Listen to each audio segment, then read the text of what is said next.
Nos encontramos en el último año de vida terrenal de Jesucristo.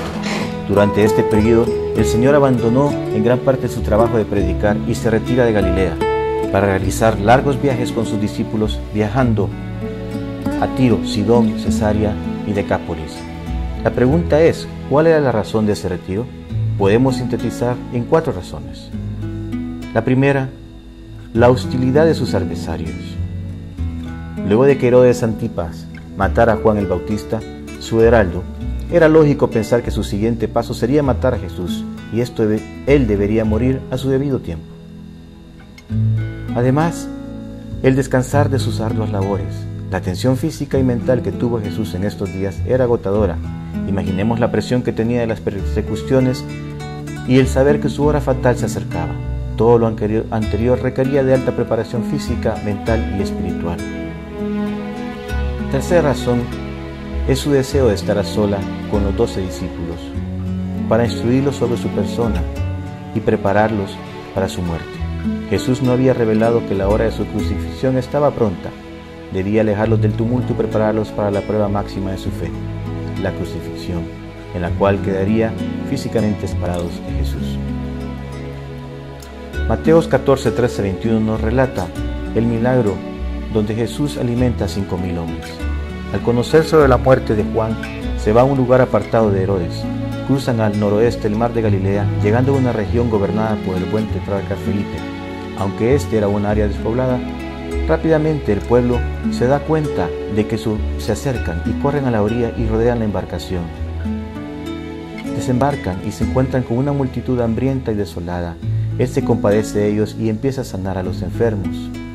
Al terminar el día, los discípulos, preocupados por la alimentación de la multitud, le piden a Jesús que le diga a la gente que se retire. Pero él les contesta que eso no sería necesario y que le pide a la multitud que se sienten. Los discípulos llevan canastas a Jesús y les muestran que solo tienen 5 panes y 2 peces. Él sabe que eso no es ningún problema.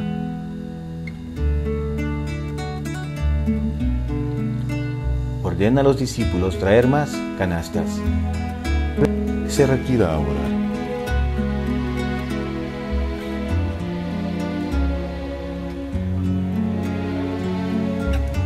Retorna colocando un fragmento de pan en cada una de ellas y se las entrega a los discípulos para que las repartan entre la multitud.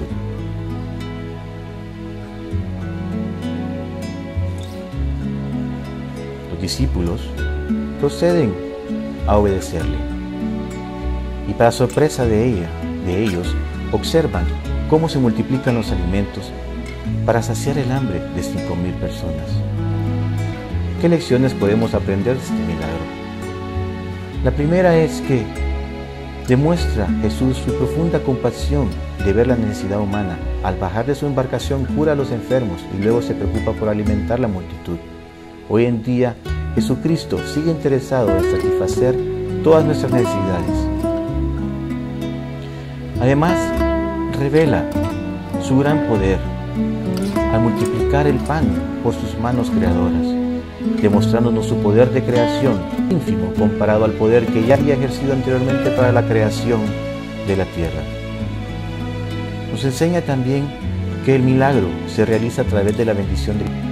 Levantando los ojos al cielo, bendijo y partió y dio a los discípulos. Su bendición hoy día sigue siendo capaz de multiplicar nuestros recursos. Muestra la importancia de que los discípulos le ayudaran. Al igual, entonces, hoy día, a falta de los 12 discípulos, nuestra obligación es ser discípulos y compartir la buena nueva. Y este milagro nos enseña que el pan partido es un símbolo del cuerpo de Cristo y que Dios satisface con abundancia nuestras necesidades. El Señor no quiere que se desperdicien sus bendiciones, reflejando cuando Jesús les pidió a los discípulos que recogiesen las sobras y que con esto no debemos de desperdiciar las bendiciones del Espíritu. Tan impresionante fueron los milagros que el pueblo estuvo a punto de tomarlo a la fuerza y hacerlo su monarca. Pero Jesús les echa un balde de agua fría en su entusiasmo, enseñándoles que Él mismo es el pan de vida y que es necesario aceptar su muerte por fe. Nuevamente, Jesús es rechazado. En Mateos 12, 14, 22, vemos el siguiente milagro, cómo Jesús camina sobre el mar. Jesús, buscando evitar que los otros se entusiasmaran con el entusiasmo carnal de la multitud, los envía por mar a la ribera opuesta. En la madrugada se encuentran con una gran tormenta que los pone en peligro.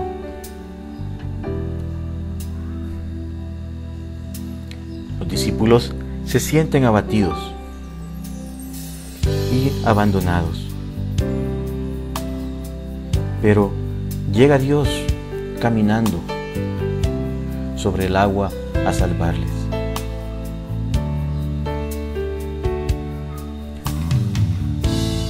Al ver ellos, piensan que es un fantasma, y Pedro duda cuando es llamado a venir sobre el agua. La poca fe de Pedro no le permitió caminar sobre el agua. Es probable que Jesucristo los mandara solo a cruzar el mar, a acostumbrarlos a enfrentar el peligro sin su presencia física. Jesucristo está siempre con nosotros y nos ayudará y nos liberará a tiempo. Si el creyente se deja impresionar por los peligros, se desmoronará su fe y puede convertirse en presa de los peligros que lo amenazan. Mateos 15, 1-20 relata que Jesús es confrontado por los fariseos, quienes le cuestionan por qué sus discípulos rompen la ley de la tradición de los ancianos al no lavarse las manos para comer el pan. Jesús no les da una respuesta, más bien haciéndoles una pregunta. Para los fariseos, el pecado más grave era descuidar las tradiciones, pero Jesús les demostró que ellos mismos quebrantaban un mandamiento de Dios. Les ejemplificó el hábito de declarar Corbán, los bienes, los cuales al adquirir un carácter sagrado no eran accesibles para nadie, ni los hijos o padres necesitados.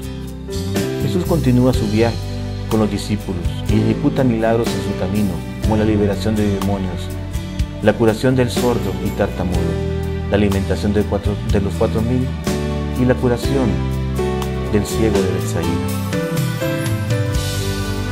Todos estos milagros recalcaban en los discípulos la creencia de ellos, pero aún así eran tarde en aprender y comprenderlo espiritualmente.